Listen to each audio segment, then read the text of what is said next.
Well, Thailand is one of Asia's biggest car manufacturers, but the electrification of mobility still has yet to take hold. The government has set out an ambitious goal for industry to produce electric-only vehicles in 2035. Many players have already joined the race with their solutions, from charging infrastructure to ride-sharing. CNA's Saksi Sasombat reports.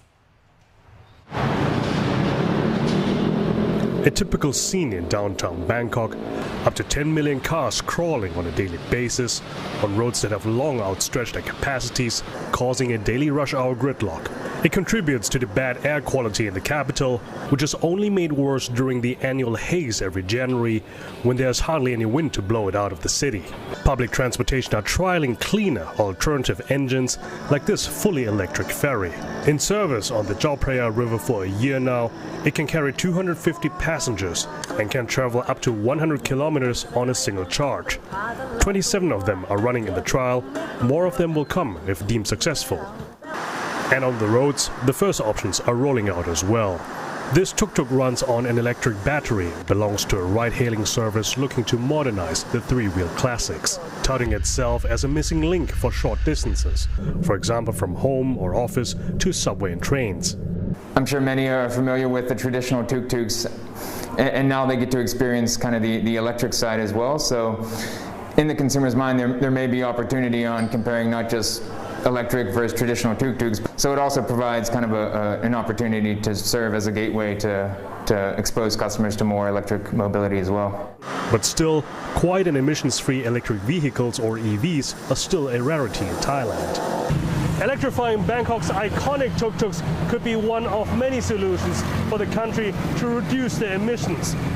But out of 42 million vehicles on the road here in the country, only 11,000 of them are fully electric, not counting the hybrids. Now that begs the question, why is that? One of the issues is that the current EV market has a high barrier of entry for many potential buyers. วันนี้เมื่อรถมันก็ available แต่บังเอิญมันเป็นค่ายยุโรปเนาะพอค่ายยุโรปปั๊บเนี่ยมันก็จะเป็น D segment luxury ก็จะกลายเป็นของแพงเพราะฉะนั้นที่เราเห็นว่าโอเคแม้แต่ว่าค่ายยุโรปเป็นไฟฟ้าล้วนๆเนี่ยตอนเนี้ยเรามีแค่ประมาณ10,000 กว่าคันในประเทศไทยเท่านั้นเองแปลว่าแต่10,000 กว่าคันที่ต้องบอกว่าภายในปีเดียวเนี่ยจากปี63จะมาเป็นปี2564เนี่ยจากหลักร้อยมาเป็นหลักหมื่นเลยนะคะเท่ากับว่าจริงๆแล้วเนี่ยเฮ้ยคนมันก็เวลคัมCurrently, a significant part of the prices for EVs are import taxes, which can vary wildly depending where they're from. Chinese brands are tax-exempt, but on the opposite end, their European counterparts are being slapped with a whopping 80% tax. However, the government is planning to reduce those levies for next year. Apart from price, in deciding whether to make the switch to EVs, consumers are also considering the question of where to charge them. Currently, there are 2,000 charging stations nationwide, some by state agencies, some others by private companies. One of them is eVolt, which maintains 300 charging stations, many of them inside malls and office buildings. They may not be accessible for all, but according to their CEO, the future of EV charging is at home. จริงๆชาร์จที่บ้านเนี่ยจะเป็นส่วนสำคัญหลักที่สุดเลยในการทำให้อุตสาหกรรมมันเกิดขึ้นได้คนที่มีรถไฟฟ้าเนี่ยผมเชื่อว่าแทบจะทุกคนเลยนะฮะมีที่ชาร์จตามบ้านยกเว้นบางคนโอเคมีข้อจำกัดอยู่คอนโดอาจจะต้องไปแชร์ที่ชาร์จกับส่วนกลางคอนโดนะแต่อีก 8-90% ที่เหลือเนี่ยก็ผมเชื่อว่าทุกคนมีที่ชาร์จตามบ้าน In fact, some car dealers are throwing in a home charger as a freebie to make the switch even easier. The eventual goal of the Thai government is to reach net zero emissions by 2065. If this ambitious objective is reached, it could take electric mobility in Thailand mainstream. And not only will Thailand be working to reduce emissions within the country,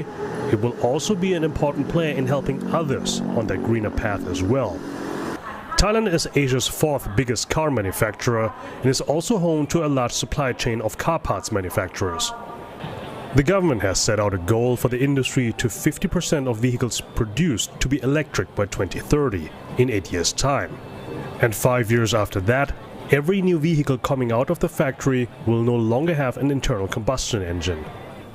In the future, roads might be still jammed, but at least they will be quiet and emissions-free. Saksi Sasombat, CNA, Bangkok.